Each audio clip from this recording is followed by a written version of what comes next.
Bonjour. Bonjour, je suis l'assistante, la secrétaire de maître Ritterban. Je suis très embêtée, puisqu'il m'a demandé de vous remettre le dossier. Il ne peut pas se présenter, et vraiment, je suis confuse. Alors, il m'a dit de toute façon que... Qu'est-ce qu'il y a dedans? Il y a tout le dossier, vous allez défendre votre affaire. Je suis désolée, mais maître Ritterban ne peut pas, il a une affaire très importante à plaider aujourd'hui. Et pourtant, il m'avait dit qu'il venait. Je sais, mais vraiment, je suis confuse. Et, Attends, on va regarder, tiens. donc moi, je vous laisse le dossier. De toute façon, il m'a dit de toute façon qu'il n'y a aucun problème, que ça allait passer comme une lettre à la poste, et qu'il vous contacterait dès ce soir. Monsieur Sillard, bon courage. Au revoir, monsieur. Bon, au plaisir. On va voir. Alors, attends. Je comprends pas du tout. Qu'est-ce que c'est, ça? Qu'est-ce que c'est?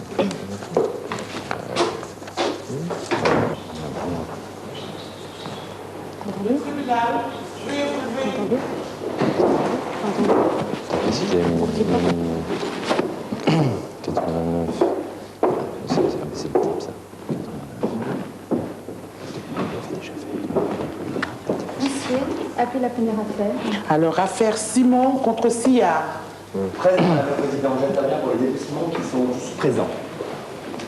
Oui, présent, je suis désolé, mais mon avocat, maître Ritterban, devait être là. Et visiblement, il a dû être empêché. Je suis un peu ennuyé. Écoutez, je peux, si vous souhaitez, reporter l'affaire à une audience ultérieure, et ce ne sera pas avant 3 mois. Donc, vous savez que vous avez la possibilité de vous faire représenter par un témoin. Oui, que souhaitez-vous? Oui, mais j'ai... Entendu. Monsieur, vous assurez la défense? Oui, monsieur. Vous êtes monsieur? Christian Spitz. Oui. Comment? Vous pouvez nous épeler votre nom? Christian Spitz, SPITZ. Entendu. Le prénom? Christian. J'écoute la partie civile. Merci, Madame la Présidente. J'interviens effectivement dans ce dossier dans l'intérêt de monsieur et Madame Simon. Alors, vous allez voir dans ce dossier que finalement, les faits sont particulièrement établis. Alors, loin de se comporter comme un abbé, excusez-moi de faire de l'humour, eh bien, monsieur Sillard n'hésite pas à se promener nu ou quasiment nu dans sa terrasse, située dans l'immeuble, donc rue de l'Abbé Carton, alors que mes clients demeurent dans une résidence de face voisine. Et cela fait déjà plusieurs fois que les enfants, monsieur et madame Simon, qui ont respectivement 14 ans et 6 ans, eh bien, voient monsieur Sillard se promener, comme ça, s'exhiber à la vue donc, du public, en tout cas à la vue des voisins qui sont en face. Et donc, il y a un vrai dommage psychologique dans ce dossier. Donc, nous constituons partie civile, nous réclamons donc la condamnation de M. Sillard à payer à mes clients une somme de 150 000 francs en titre de dommages et intérêts. Alors, je ne connais pas encore les explications de mon contradicteur qui est représenté par M. Spitz, le docteur Spitz. Donc, je reprendrai, si vous le permettez, peut-être après la parole, juste pour revenir peut-être sur des éléments d'explication que je ne connais pas encore. Très bien. Le 1er mai, je vous relate les faits tels que je les ai vécus, car je n'ai vécu que cela. Et par ailleurs, je vous parlerai de la moralité de M. Sillard, que je connais bien, puisque c'est un ami. Je suis pédiatre, je travaille avec lui également à la radio, et nous avions une réunion de travail chez lui à 9h30. Je suis arrivé à 10h à son domicile. J'ai rencontré sa femme, ses enfants, nous avons parlé quelques temps, et puis Benoît m'a invité sur la terrasse pour aller travailler. Il était habillé dans une tenue totalement normale, avec un pantalon, une chemise, des chaussures, des chaussettes, et moi également en veste. Nous avons parlé, et brutalement il s'est levé, et m'a dit, écoute, j'ai très mal dans le dos, je suis désolé, je fais du quart. Excusez-moi, monsieur Spitz. Je vous relate les faits que oui, je connais. mais auriez-vous au préalable des questions à poser à la partie civile? Oui, vous préférez que je relate les faits ensuite? Tout à fait. Alors, quel fait avez-vous constaté et à quelle heure? Parce que là, c'était aux alentours de 10 heures. 10h et 11h.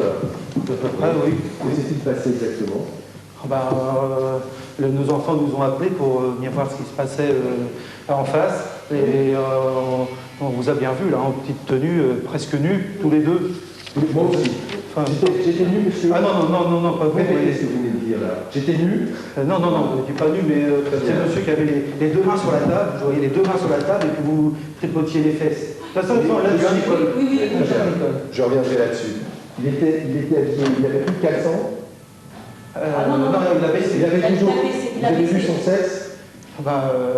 Avez-vous vu son sexe, monsieur et madame? Moi, j'ai pas vu, Nicole, je sais pas. Vous avez vu son sexe? Non, on n'a pas vu son sexe. Mais il avait la main toujours, donc Très bien. J'ai des photos à mon dossier qui sont particulièrement accablantes.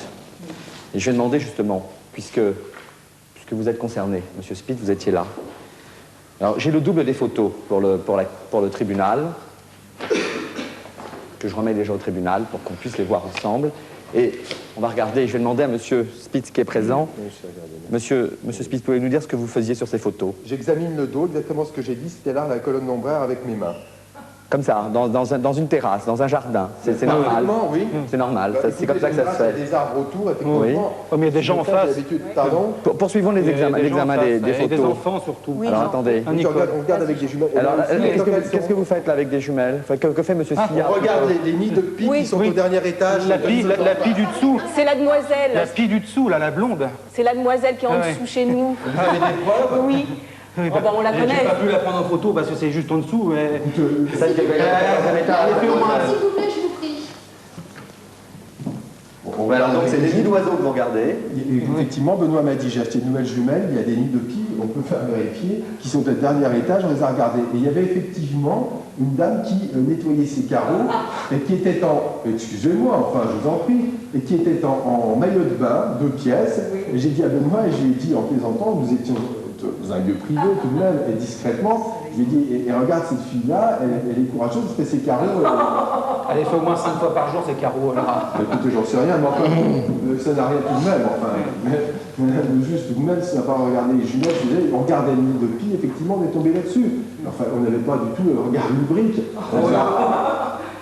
Et la dame qui était en face, puisque nous regardions le nid de pie quand on tombait sur des... Elle était en maillot de bain, et nous n'avons pas déposé plainte pour outrage à la pudeur, parce que se balader sur sa terrasse en maillot de bain ne me paraît pas être un outrage à la pudeur, tout simplement. Alors, bon, si c'est un outrage à la pudeur, je veux bien le reconnaître, mais ça s'est arrêté là. Voilà. Vous apprécierez la cohérence des explications entre l'examen des lombaires de M. Sillard sur une terrasse et le fait de regarder par des jumelles, avec des jumelles, les nids de pigeons et la demoiselle qui lave ses carreaux, les nids de pie, eh bien vous apprécierez, Madame le Président, la cohérence de ces explications. Je maintiens en tout cas l'ensemble de nos demandes.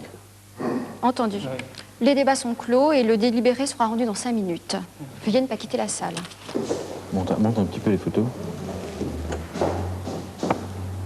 Il faut déjà être vicieux pour passer son temps à...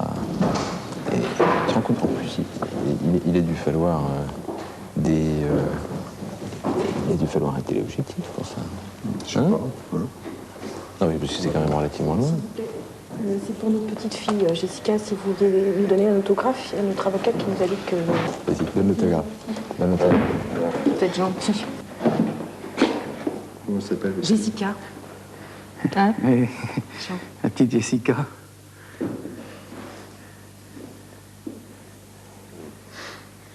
Je vous plains, vraiment.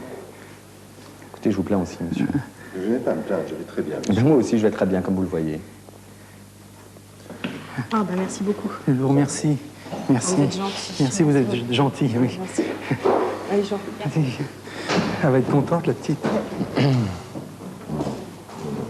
C'est limite quand même. Vive la vie. Du courage. C'est gentil, hein? Ouais. Elle le connaît, votre fille? Elle écoute l'émission. Le tribunal, veuillez vous lever.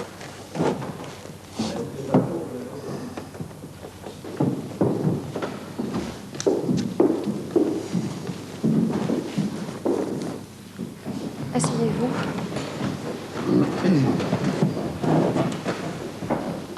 Je vais maintenant vous donner lecture du dispositif du jugement.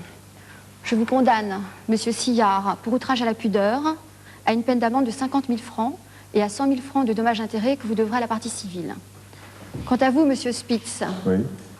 je vous condamne donc à 50 jours de travaux d'intérêt général et je vous propose de refaire la peinture des locaux de surprise-surprise.